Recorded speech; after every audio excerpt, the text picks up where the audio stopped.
Welcome to the How to Be Awesome at Your Job podcast, the show where brilliant professionals share how to sharpen the universal skills required to flourish at work. Enjoy more career fun, wins, meaning, and money with your host, Pete Makaitis. Hello, and thanks for joining us here for episode 674. We got Steve Dalton back, and this time he's talking about how to make your interview, your resume, your negotiation when you are on the job hunt quick and effective. So you'll learn, 1, how to answer that dreaded "tell me about yourself" question. 2, just how much time and effort to put into your resume. And 3, the simple trick to negotiating a better job offer. So if you want to check out the show notes or the transcript or the links to items we've referenced, I recommend you drop on by awesomeatyourjob.com/EP674. And while you're at awesomeatyourjob.com, I recommend you check out the Gold Nugget email list, which provides a summary write-up of the wisdom Steve shares in an email you can read in about 3 minutes. You get those the day the episodes release, as well as unlock the vault of all of these summaries. That's called the Gold Nuggets at awesomeatyourjob.com. Now here's Steve Dalton's story.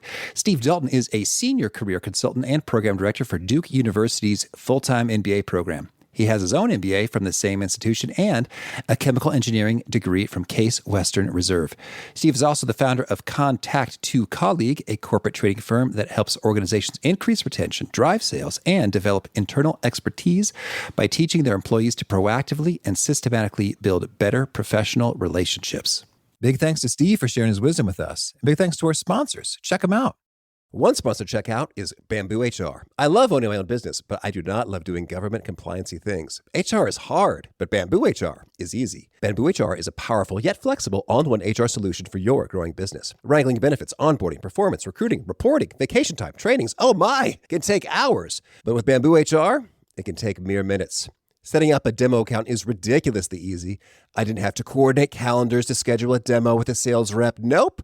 I just created a sample account with sample data within 3 minutes of visiting their website, so I could immediately behold its vast capabilities.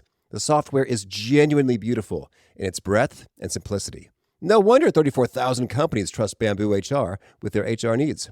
So reclaim your time and check out the free demo at bamboohr.com/free demo. See for yourself all that Bamboo HR can do and how truly affordable it can be too. That's bamboohr.com/free demo. One more time, bamboohr.com/free demo. One sponsor to check out is EarthBreeze. I recently saw a Netflix documentary that talks about all the plastic that we throw away and we try to recycle, but it doesn't really get recycled. So I've been trying to reduce my plastic, and the most wonderful way that I've been doing so has been skipping those gigantic laundry detergent bottles for EarthBreeze detergent sheets. EarthBreeze detergent comes in super convenient cardboard, plastic-free packaging, so it's much more eco-friendly than your normal detergent. And I love how portable and quick and easy they are, and I save a pretty reasonable amount of time skipping having to carefully pour and measure liquid detergent into the machine by just tossing a quick and easy sheet in there. I personally like their scent-free version, so check out EarthBreeze for an easy way to get clean clothes without the plastic waste and get 40% off with your subscription at earthbreeze.com/awesome. That's earthbreeze.com/awesome. Now, here's Steve. Steve, welcome back to the How to Be Awesome at Your Job podcast. It is great to be back. Well, I'm so glad to have you. And I realized one thing that I neglected to mention last time and ask about was you have done, is this true, 87 escape rooms? It is true. Absolutely. I travel around a bunch to talk about my books, and it's a great way to meet people in whatever city you're going to and to just have a really interesting time, find a good part of town. Yeah, that's cool. I've had some really fun adventures and memories there. And so do you have a favorite room or company? I really got my start with escape rooms in Nashville, and so my heart goes out to the Escape Game. I've done almost all of their games, and Gold Rush is my absolute favorite. So all my friends out at the Escape Game, thank you so much for the wonderful times. You're my favorite, all-time favorite out of all 87. That's where I went in Chicago again and again, and each time was a blast, whether it's with all people I know or a blend. You know, I've had it fun both ways. Yeah, I think I've accidentally joined like a teen girl's birthday party in the past, and it still was an excellent time. but it's really random and incredibly fun. That's cool. That's cool. Well, all right, well, we're not talking about escape games. We're talking about your latest, The Job Closer, time-saving techniques for acing resumes, interviews, negotiations, and more. So could you maybe distinguish between this book and your previous book that we talked about last time for us? Absolutely. So last time we talked about the 2-hour job search, which provided a extended recipe for the squishy middle of the job search. And by the squishy middle, I mean that period after you figure out what you want to do, but before you get into that first interview, because that's where people seem to get stuck most frequently. With The Job Closer, my follow-up book, it gives similar style recipes, more in a cookbook style, for all the steps that precede that and follow that. So it skips over networking and focuses on choosing what you want to do, getting your resume together, getting a cover letter drafted on the front end, and how to interview well, negotiate, and get off to the best possible start on the back end of the process. That's great. And recipe is the word. I mean, that interview, it's really memorable for me. Yeah, if you haven't checked it out, and if you are seeking interviews to appear in your life, like I've never seen a more clear, prescriptive, detailed, like, this is roughly the word count you're shooting for. This is when you follow up. Like, it was excellent. So no pressure, Steve, but I want more of that from you. It only took me 9 years to write the follow-up book, so I've had plenty of time to think about it, and I'm really excited to have these concepts out of my head and onto paper finally, so other people can discuss them and give them a test themselves. Cool. Well, I'm tempted to jump right into the particulars, but maybe if you could kick us off with an inspiring story who used some of these approaches and had some transformative results. Honestly, I see this on a daily basis during my busy season and on a weekly basis, but it's every time I see somebody embrace the FIT model for answering "Tell me about yourself." I think historically we've all been bludgeoned with this concept of selling yourself. And what I'll see is my job seekers will come in to do a mock interview and you'll ask them, "Tell me about yourself." And you'll have been talking, you'll warm up any interview with a small talk. "How's your day going so far? Where are you from? Oh, I was up late watching the basketball game. Did you catch it?" And then they'll say, "Tell me about yourself," signaling the interview is about to start. And people will go from that fun person who has hobbies directly into the robot who is like, "Okay, I've got the next 2 minutes memorized completely word for word." And it's very jarring when it goes for, "Here are the 3 reasons why you should hire me." All the goodwill and rapport that you built during the first 3 minutes of small talk is suddenly wiped out. Like, now I'm uncomfortable. You're a completely different person. And that's how I see so many of my job seekers that I start to work with. But when they embrace this FIT model, which FIT, F-I-T, F is for your favorite part, I is for the insight that you gained, and T is for the transition you made. And it's just a pattern, a lather, rinse, repeat pattern that you take through each stage of your career. So my favorite part about being a chemical engineer was breaking difficult problems down into smaller pieces. But the insight that I had was that I wanted to apply that rigorous logic to a wider variety of challenges. So upon graduation, I made the transition into strategy consulting. So the nice thing about that is it's completely authentic. You're just saying what your favorite part was. The funny thing about saying the word favorite, though, it's so powerful because I can give you 3 statements. Only one is true. Can you guess which one? I really enjoy cleaning the toilet. I am passionate about cleaning the toilet. My favorite chore is cleaning the toilet. Only one of those is true. Which one is it? Well, I'm guessing it's the favorite because among the less competitive arena of chores, and if you've got like some of those tools, it's actually quite satisfying. Like, is it called the Pummy? I think. Boy, you really scrapes that stuff off. Pummy and Escape game are getting shout outs already. For me, it is absolutely my favorite chore because minimal time investment, maximum impact of cleanliness. But to say I enjoy cleaning the toilet, that's a lie. To say I'm passionate about cleaning the toilet, that's definitely a lie. So I can say something is my favorite, have it be an absolutely true statement so it's authentic, deliver neutral energy, which is accurate, and not lose the goodwill of my interviewer who thinks I'm lying to them. But I see so many people, it's actually a safer statement than saying that you're passionate about something. To say that something's your favorite, and you don't laundry list that way, so it focuses attention. But when I see people, like the light switch goes off and they actually try FIT, and for each promotion that they've had through their career, or each stage of their life, they go from this memorized robot into a person who's just helping you catch up on their life like you would help a long-lost uncle you never knew you had catch up on your life, being authentic and real and meaningful. And seeing that light bulb go off never gets old for me. And so that fit model sounds perfect for tell me about yourself, because you're telling them about yourself and in a professional context and why are we here, which is kind of sometimes the subtext really of tell me about yourself. So is that fit model primarily for that question or for a broader array of questions? It's to a job seeker's advantage to treat tell me about yourself or walk me through your resume in identical fashion. I consider those to be identical simply because the job seeker, you want to provide novel content. And where people go wrong with tell me about yourself or walk me through your resume is they do what I call the transcript, where they basically read their resume out loud to you, which does not... I read this. Yeah, it doesn't add value. You're just saying these words out loud that they've hopefully already glanced at, but probably haven't. Either way, it's not interesting. It doesn't help me get to know you any better. The why you did what you did, why you made the career change when you made that. That's not in your resume. That's far more interesting. It makes you a stickier candidate in terms of memorability.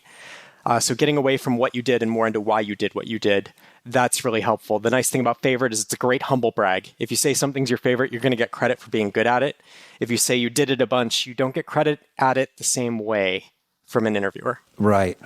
Well, and it really is true as I think about my own transition from strategy consulting to, I guess, podcasting, is that my favorite part of strategy consulting really was making a discovery in terms of, is like my heart would start thumping. It's like, okay, we finally got all the data. We got it all cleaned. I'm about to push the button that pastes it into the chart, which will reveal, what is the primary reason for customer loss or whatever the question is. Like I would get fired like an adrenaline rush just in that moment before discovery.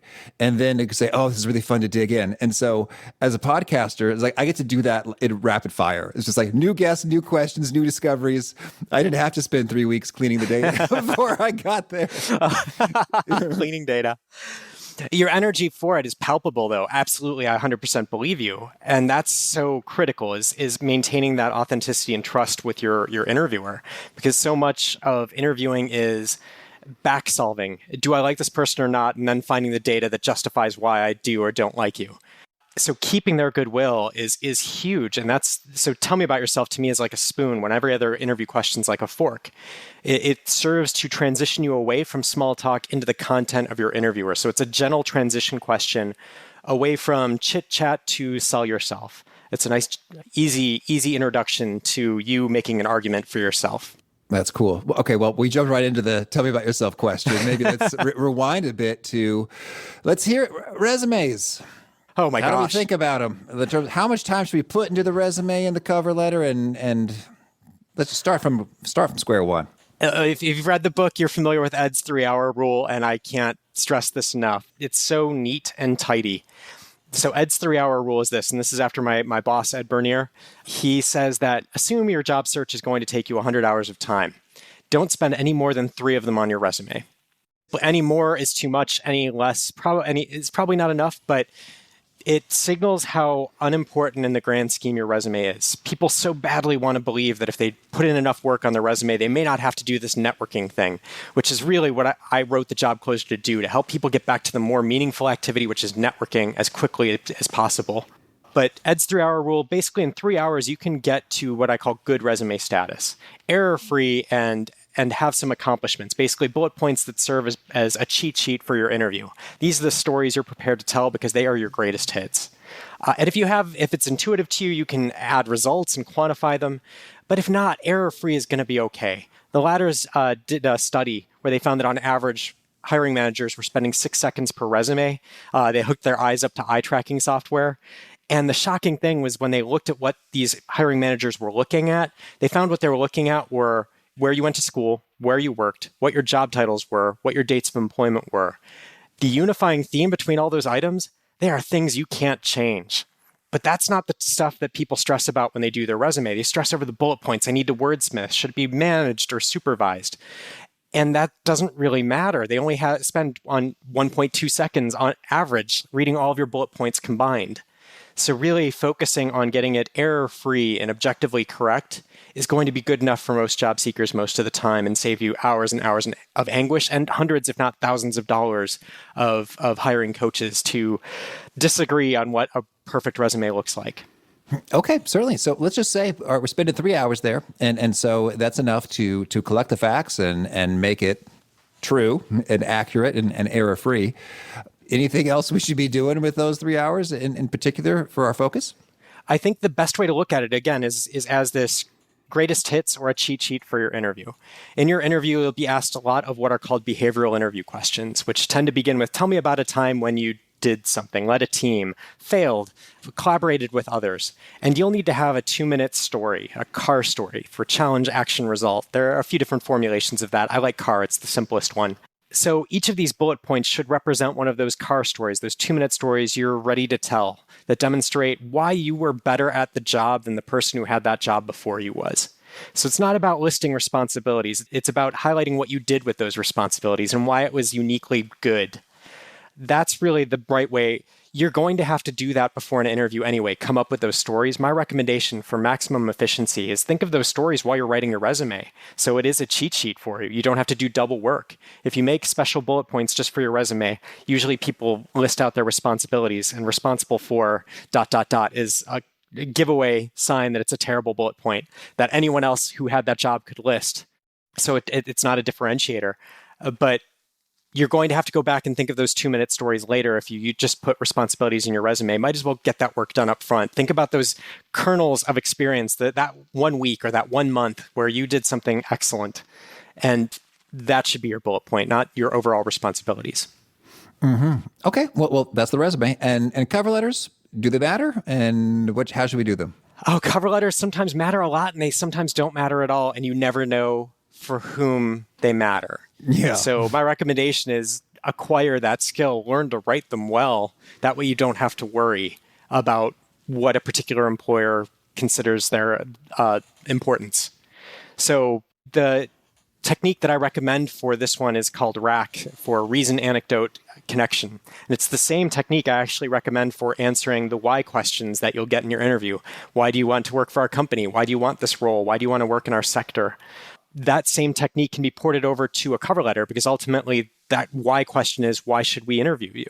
So the best way to treat that cover letter is to keep it short. So I demonstrate that it can be done easily in under 300 words. What they're looking for is a candidate that is authentic, specific, and informed. So you can quickly convey that with this RAC model. You have an introductory paragraph about the role you're applying for, any referrals that you might have from current employees. And then you say, I would think I'd make a great candidate for the following 3 reasons. Then you list reason number 1. You cite a personal anecdote. It could be an experience you had, a conversation that you had with a current employee, an article that you read, something personal that can't be used by any other person that's applying. So unique to you, as long as it's authentic and meaningful to you, that's what counts. But then, to finish that bullet point, to connect it back to why the company should care. So a lot of people will say, I'm a great communicator. Here's an example of when I communicated well, as their reason. But then to connect back to the employer, this communication ability will help me quickly align my cross-functional teams towards a common goal to get my work done on time and effectively. So you're demonstrating, okay, I understand this role involves managing cross-functional teams. So that's where you get that informed piece. A lot of people will forget that connection piece, connecting it back to why the employer should care. So demonstrate an understanding. It's a missed opportunity if you don't do that and you've done some networking and you actually understand what the role is. But the idea is we want to keep these minimalist, 300 words. So know what each sentence is trying to accomplish. If you are repeating a sentence or you don't know where it's headed, it can probably be cut. But I love cover letters personally. It gives me a preview of what this person will be, what getting an update email will be like if I hire this person. Are they going to tell me what I need to know, or are they going to tell me all the work they took to get there? And I'd much rather the first option than not the second. Certainly. Okay. Well, so then you mentioned that much of the heart of it is networking, and we talked a lot about that last time. Is there more that we should talk about here and now? I think in the book, one of the topics that I cover is the weekly manager meeting. So this is after you get the job, you're just starting out, or maybe you've gotten an internship, because a lot of my students are looking for internships. I think people think that the networking stops. And in reality, the networking is what gets you the full-time offer, or it's what gets you promoted at the head of your class. So the networking shouldn't stop. And the first person whose allegiance you need is your manager. You need to give them the tools required to advocate for you at promotion time. You need to let them know that you've taken their feedback, you've made progress this past week, and here's what you're going to be working on in the coming week so that you don't make any mistakes or you don't have misaligned priorities. So the networking never really stops. It's just a matter of keeping people's trust in you. So the weekly manager meeting is just a simple format. When you meet with your manager, walk them through the updates you have since your last meeting, so key accomplishments that you've hit, any progress that you've made, and then give them in order your top priorities for the coming week. And list out any additional priorities that you have but aren't going to get to this week so they know they're still captured. And then my assistant, Dave Soloway, he highlighted this wonderful piece. Ask some questions that help you deepen your understanding of the role, or maybe of how to handle a tricky situation at work, or maybe just different approaches that you've identified for tackling a problem to get your manager's feedback on which they think the best approach is.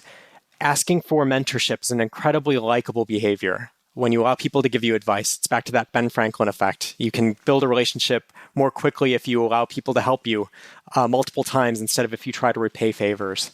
And the weekly manager meeting is just a different spin on the networking that we focused on so deeply last time.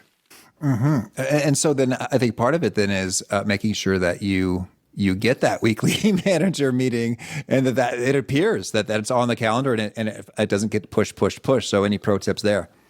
Oh, absolutely. So, and I'll see this a lot with my interns because often it'll be new managers that take them on for the summer. So they aren't going to necessarily be great managers, and you still are responsible for making that relationship work. If they're going to go on vacation, ask them to pair you with a peer manager to kind of help you in the ensuing week so you can at least broaden your network.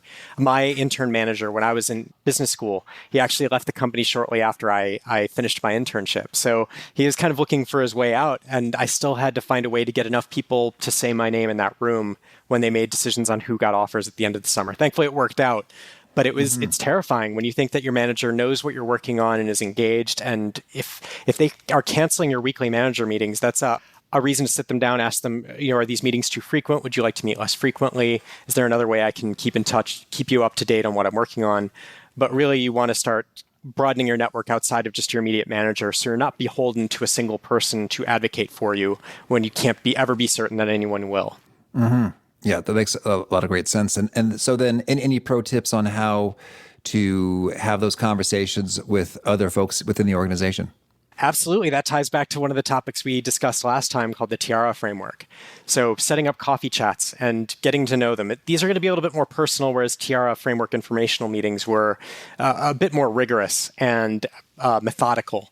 These will be a little bit more casual, but invite people who are peers to your manager. Let your manager know you're going to meet some other people in the organization. You'll get their blessing. That way they don't think you're doing anything weird. You're just trying to learn more about your role in the group and the broader team. And then extend that to any other people that you meet whose work impresses you or whose work you find interesting.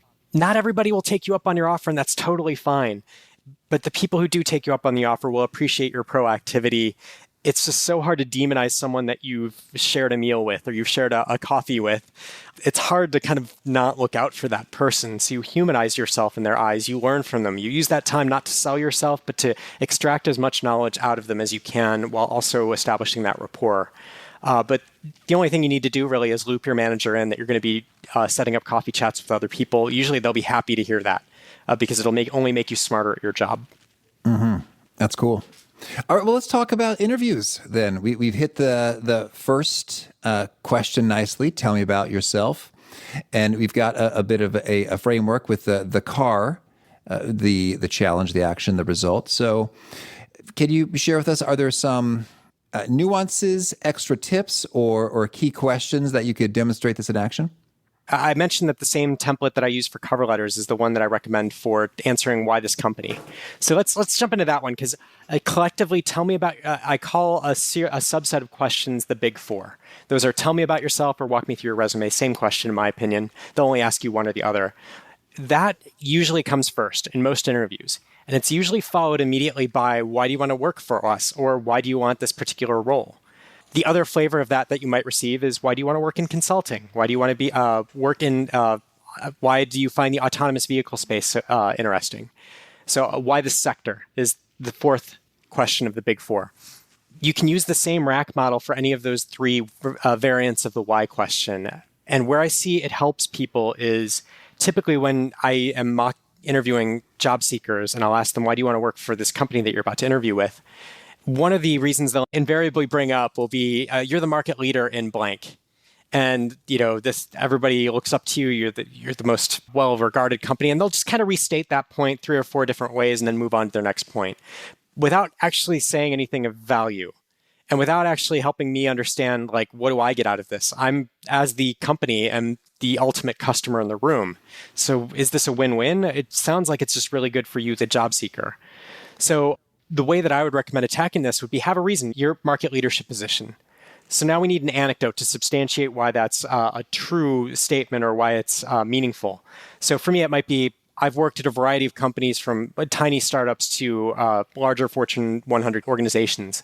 And I found when I was working at larger Fortune 100 organizations, I love taking advantage of their infrastructure for professional development, for mentorship, for programming to help me get to know my start class so I could just deepen my bonds with the organization easily. I thrive when there's infrastructure provided. So I could bring this appreciation of all of the great world-class infrastructure that you have for developing excellent people to your organization, meaning that I'll grow faster and add value to your organization more quickly. So taking that kind of cliched point of you're the market leader, which tends not to lead anywhere. And if you're going to use a point like that could be perceived as cliche, add an anecdote to it. My best work has come when I've had the resources of a large company. Connect it back to why it's a win-win. This means I'll get up to speed faster and grow more quickly. Mm-hmm. Well, and maybe, as you've done your research, that you've got something even more compelling than you're the market leader. I mean, because being a market leader tends to correlate with a lot of other good things, in terms of if you're growing, then you're exploring, new cool opportunities, or you're innovating, or just fill in the blank. There's profit available to fund great things, as opposed to we're pinching every penny. Exactly right. I think the kind of sibling answer I'll hear a lot is it's the people. Your people are amazing. But then that never gets developed. Who specifically did you talk to? It's such a cliched point. If you're going to say a cliched point like that, put it into the words of someone specific. I was talking to Rachel Franklin, and she mentioned that she'd worked for a lot of companies who called themselves family, but like at your company, she actually believed it. That was the first time she actually felt that family vibe. That really resonated with me because I've had the pleasure of working with an organization where we weren't focused on our individual goals. We were focused more on the company's overall goals. We were in it together. So this will allow me to more quickly develop the trust of my cross-functional teammates or my immediate work team so that I can be integrated more quickly. As long as you make an attempt to frame it as a win-win instead of just why it's good for you and demonstrate that you've done a little research. You know who Rachel Franklin is. You've chatted with her. It differentiates the serious candidates from the ones who just prepped for this at 11 p.m. last night. Mm-hmm. That's cool. Okay. Well, any other thoughts then on the interview? It seems like we've kind of got that covered. So if I could add one more, the car matrix. A lot of people really like the car matrix. So what the car matrix is, on the y-axis, on the vertical, you list all of the stories that you're prepared to tell in an interview. And on the x-axis, the horizontal, you list all of the questions that you expect to be asked or the genres of questions that you expect to be asked. And you match up which stories would apply to which questions. You'll have some favorite stories that you want to tell.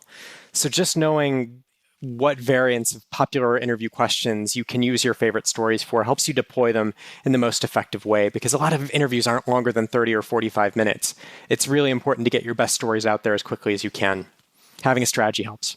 Well, yeah, that's wise because, you want to share your greatest hits, and sometimes they ask questions that aren't quite a bullseye. And if you... It's sort of like the politician in the debate. They're not answering the question that's posed to them. They're answering what they want to. And as an interviewer, when I hear that, it's off-putting. So yeah, having that prep stage right there is useful in that you're not making too much of a stretch at any point, but you're still getting to share your greatest hits. Absolutely right. Just a little bit of planning. Most often you're going to tell the same 3 to 5 stories in every interview because they're just your best stories. And that's absolutely desirable. But you want to make sure that you have a story ready for what's your biggest weakness, or a story ready for, have you ever faced an ethical dilemma? And sometimes those are stories you only use when you get that particular question. But having the matrix in front of you really helps you identify any blind spots you may have of questions that you don't really have a story that you're comfortable so that you can develop one. And so then are there any particular variants you'd recommend for particular questions, or is that challenge, action, result kind of the way to go for just about all of them? Yeah, that's a great question. So I actually recommend for different formulas of questions, you will sometimes add a component to the start of a car story or sometimes at the end. So sometimes you'll get the question of, tell me about a time where you failed. So this is weird because they're asking you to talk negatively about yourself. At least that's what the question states. What they really want to see is, how did you become a better candidate as a result of a setback? So a lot of novice job seekers will focus for 2 minutes on the failure. And in reality, we want to bury that failure at the beginning of your story so that we can talk about something that's more flattering or appealing to you. So I recommend converting your car story into a SCAR story, where S is a setback. So early in my career, I did not verify my data before I started working on a project, and I realized that the data was faulty. So I lost weeks of work and had to deliver my product late. Thankfully, I learned from this occasion on my next project. And now you transition into a positive car story about where you analyze data effectively or handle data effectively. You're not getting paid a premium, or they're not considering whether or not to hire you based on like how great your mistakes were, but how you developed from them. That's great. Wow, that was very impressive how much you blew it. Right, yeah. My hat's off to you, sir. You get the job, yes. And similarly, on the back end, sometimes you'll be asked a superlative question and you may not know how to answer it. Like, what's your best accomplishment? What's your biggest weakness, especially? So you may want to add a T at the end. So a SCART or a CART story where you end with a takeaway. I like these for superlative questions. What's your proudest accomplishment? Because it allows you to put a bow on your story. Maybe you talk about the marathon that you ran or the patented product that you invented.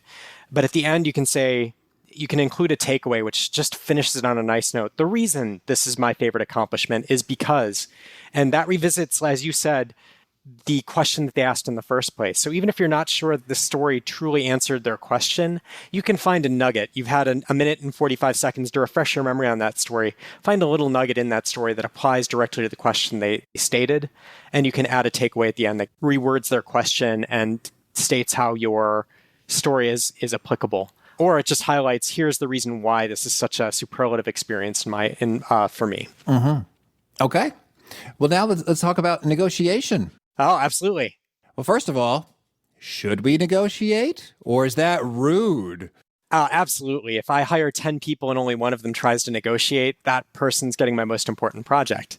If I can't trust a new hire to advocate for themselves, I certainly can't trust them to advocate on behalf of the company because it's going to be awkward. Some people find that deeply awkward.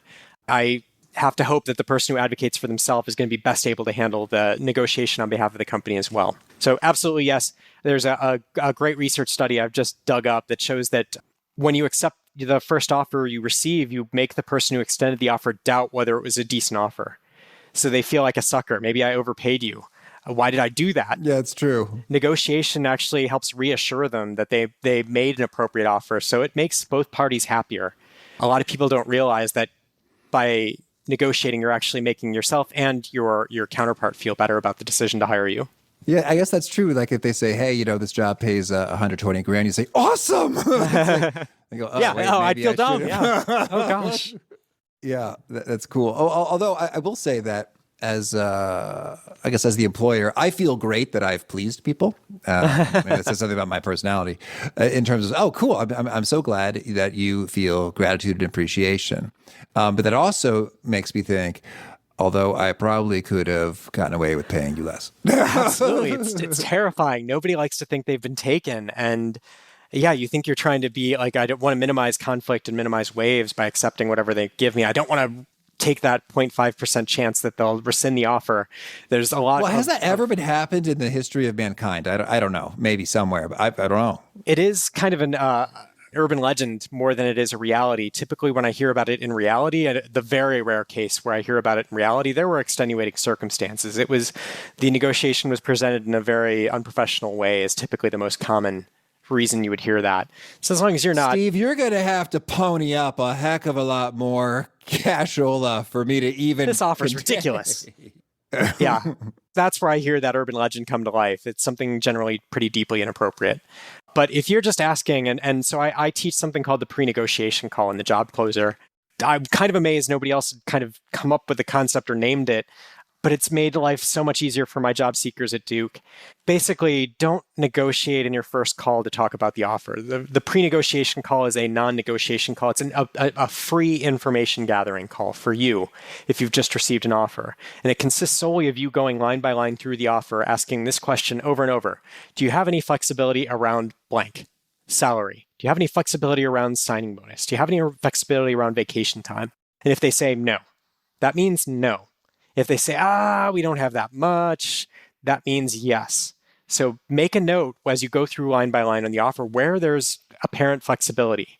When they're hiring a big start class, you'll often see a lot of reservation about negotiating starting salary, but there won't be that same reservation for vacation time or relocation bonuses or those other non-salary based assets. But the nice thing about this is when you actually, okay, thank you so much for this information. This is very helpful. I'm going to take the weekend to reflect and we can chat next week about the offer after I've had a chance to process everything.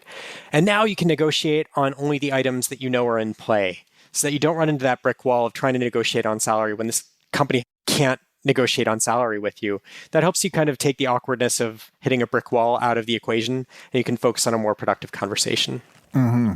Yeah, that's good. And maybe in that same conversation, it could be interesting to ask about all the benefits not listed, just to kind of make, because I don't know, if I'm in that position, they say, do you do this? Do you do this? Do you do this? And sometimes the answer is, I actually didn't quite think about that. It's such that I kind of feel like I should, have that in there. And the fact that I didn't makes me think, well, maybe we can add that. Like, okay, that's not a big deal to have, I don't know, fill in the blank, a relocation stipend.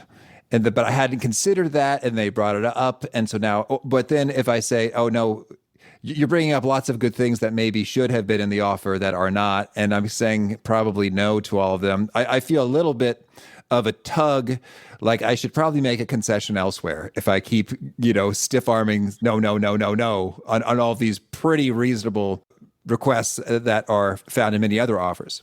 Yes. So one of the books that I took great inspiration from was Getting to Yes for writing the negotiation piece. It was the first negotiation book I'd read, and it's considered a classic in the genre. And it really focuses around principles-based negotiation, or basically to share your motivation. Don't hide it. Have a because is how I refer to it in shorthand. So don't just ask for more money. Ask for more money because you're looking to pay off your debt. You've created a budget. You're looking to pay off your educational debt within a certain number of years. This would really help you accomplish that with more certainty. Or ask for a larger signing bonus because you're looking to really lay down roots to make this a long-term commitment. So this would help you to put a down payment on a house. But as long as you bring them into that bigger factor, and then they may say, we can't give you a bigger signing bonus, but what we can do is cover your closing costs, or we can cost share your first down payment or something like that. We can loan you money at zero interest. Like, there are ways they can help you that you won't know to ask for. But if you bring them into that deeper concern, they can become your partner in solving this problem of how can I make buying a house when I first move there more attainable. That's much more attackable than I want $25,000 more, without backing it up with any sort of underlying desire or need or data. If you don't have a comp to show, actually, looks like people from top schools are making this range, or looks like people at top companies, your competitors, are making this range. Could you meet me at that range instead of the lower range that you offered? So it's important to either have some data, however applicable, as long as it's favorable to your case, but then have reasons why. Have a because for everything that you plan on asking for. How is this going to unlock a win-win?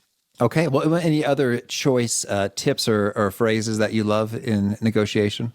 Can you help me? Can you help me do this? I think that's a very unthreatening way to ask for more. Like, can you help me close this gap on our salary difference? Again, it constantly frames your negotiating partner as a partner. You're on the same team. So it engages them creatively instead of getting focused on positional bargaining, which is, I want this number, you're saying that number. How do we save face and not hate each other in the process? Mm-hmm. Yeah. And I'm really thinking back to what you said with regard to if only one negotiates, that's the one you're going to entrust. Just because with a big project, because I think that really reframes the whole thing. Like, negotiation is not rude or inappropriate or ungrateful, but rather it is a further demonstration of what you're going to be bringing to the table. And not only might you be hurting yourself financially because you don't ask, you could be hurting yourself professionally because of the impressions that sends. And I don't think, again, we talked about the urban legend. I just don't think that the fear is real. I mean, it might just be like, no, hey, seriously, compensation is standardized across all of North America. It was like, okay, well, I asked and you answered, and I guess that's it. And maybe there's a couple little areas that we could go after, but I'm not going to ask about the signing bonus or the salary or the 401k match or the target year-end bonus, as I guess standardized across North America. But here's a couple exceptional situations that we can go there instead. And you still won. Even if you ask and get shut down 100% across the board, you've still tried. You still advocated for yourself, so that makes me more confident that you'll advocate for the company. So it's a brand preservation. It's a brand protection measure. And that's a certain loss. If you don't negotiate or at least even attempt, that's a certain ding on your reputation that you didn't even try to advocate for yourself. Whereas this urban legend, I'm afraid of the offer getting rescinded. That is an uncertain, very, very rare occasion that usually has extenuating circumstances around it. So make the less common mistake is always my guidance. Mm-hmm. Well, Steve, any final things you want to share before we hear about a couple more of your favorite things? No, what's up next? Okay, sure. Can you give us a favorite quote? I am going to give a shout out to my late mother, Dorothy Dalton. She has one of my all-time favorite quotes, and I found myself while I was writing the job closer, saying it more and more. Her quote, and I don't know where she got this. This is it. The difference between a good meal and a bad meal is about an hour. I just love that quote because sometimes you have the right technique, but you're not in the right mental space for it. You just need to get a little bit hungrier. And so I liken the job closer to a cookbook a lot. And so having that quote in mind, the difference between a good meal and a bad meal is about an hour, is just very top of mind right now. I will always treasure that bit of wisdom from her. That's good. Okay, it took me a second. It's an hour of extra hunger as opposed to an hour of cook prep time. Yeah, it's a thinker. It's a thinker. Yeah, I'm with you now, Steve. And a favorite study or experiment or bit of research? I talk about this one in the book too. There's a study by Frieder, Van Eideking, and Raymark about how quickly decisions are made in interviews that I've just been all about lately. So they show that 5% of decisions are made within the first minute, which is crazy. That's just small talk and first impressions. They show that 30% of decisions have been made in the first 5 minutes. So I talk about the importance of small talk and especially tell me about yourself. 30% of decisions are made based on small talk and maybe tell me about yourself. They further say that 60% of interview decisions are made within the first 15 minutes. And that what's covered there, small talk, plus tell me about yourself, plus the remaining questions of the big four, the why questions. So I think so many people go into their resume or their interview worried about their car stories when they should really be worrying about getting those big four to be super compelling, because over half of decisions are made then. Only 18% of decisions are made after the 15th minute in the interview. And the balance, the remaining 22% are made after the interview's over. So don't stress about the car stories as much. I try to make it as easy as possible to kind of make them memorable for you. But really, if you're going to worry about anything, worry about the big four. That study is amazing. Mm-hmm. And a favorite book? I am loving Unwinding Anxiety by Judd Brewer right now. It's brand new, just came out a couple months ago. He does a lot of research on habit formation, breaking bad habits, essentially, whether it's substances or any other kind of detrimental behavior. But he really marries it with mindfulness, and he does it in such a simple, applied way. I reduce anxiety for a living. That's how I view my role. I take away people's anxiety around this job search. Don't take on yourself the stress of curating job search tips. Let me give you the first draft, follow it, try it this way first, and don't indulge the decision anxiety. But I still struggle with anxiety myself. So it's really helped me kind of break those patterns, those habits of bringing irrational anxiety upon myself and then blaming myself for indulging that feeling. So can't recommend it highly enough to anyone else out there who's feeling anxiety about their job search or any other topic. Mm-hmm. And a favorite tool? My favorite tool is, honestly, it's the concept of the least bad option. So in the job closer, there's some controversial stuff. I mean, I disagree with the concept of selling yourself, which may be jarring to a lot of the listeners out there right now, because how can something I've heard so many times possibly be false? So everything that I put forth in the job closer is about the least bad option. Maybe it's not a great option, but it is the least bad option available. So it's going to be better than the other ones that are out there, even though nothing's great. Really embracing the concept of the least bad option, trying a recipe, and then seeing if you can improve that recipe after you've tried it the original way the first time, or seeking out a different approach that will be better than the one that you're currently employing. That's really just a mindset that helps guide people through a rather unpleasant activity. Mm-hmm. And a favorite habit? Honestly, my favorite habit is asking for directions before you're lost. I've done this all my life. I've seen so many people like get into fights over like not wanting to ask for directions, and I've always gone the other route. Whenever I sense I'm about to get lost, I don't want to have any ego on this. Let me pull over and ask for directions. That way, there's no personal stress on the line there. So when you're feeling like you're spinning your wheels and you're not getting a great return on effort, don't allow yourself to get too dug in. Instead, just seek out an expert, seek out a recipe that you trust, ask for directions before you get lost, because it's so much harder to do after. Mm-hmm. And is there a key nugget that that kind of sounds like it right there? I mean, a key nugget you share that is frequently quoted back to you? One that I've gotten a lot of traction with lately, the hard part isn't getting your resume right. The hard part of the job search isn't getting your resume right. It's getting your resume seen. And that takes networking effort, and networking effort is scary. But don't be scared of it. It's like being scared of playing the violin. If you've never played the violin before, it's not scary. You just haven't been trained. You haven't practiced. It's going to sound terrible the first time you try it, but you're going to get better at it quickly. So don't worry about hyper-engineering your resume, because it's not how you get interviews. For every one person who's hired through an online job posting application, I think we talked about the New York Fed study last time, the Brown, Cetron, and Topo one, 12 people are hired through internal referrals. So get internal referrals. That's the modern challenge of the job search. And everybody's on equal playing field. We're all terrible at asking strangers for help, for their advocacy. So the quicker you learn this brand new skill, the better off you'll be.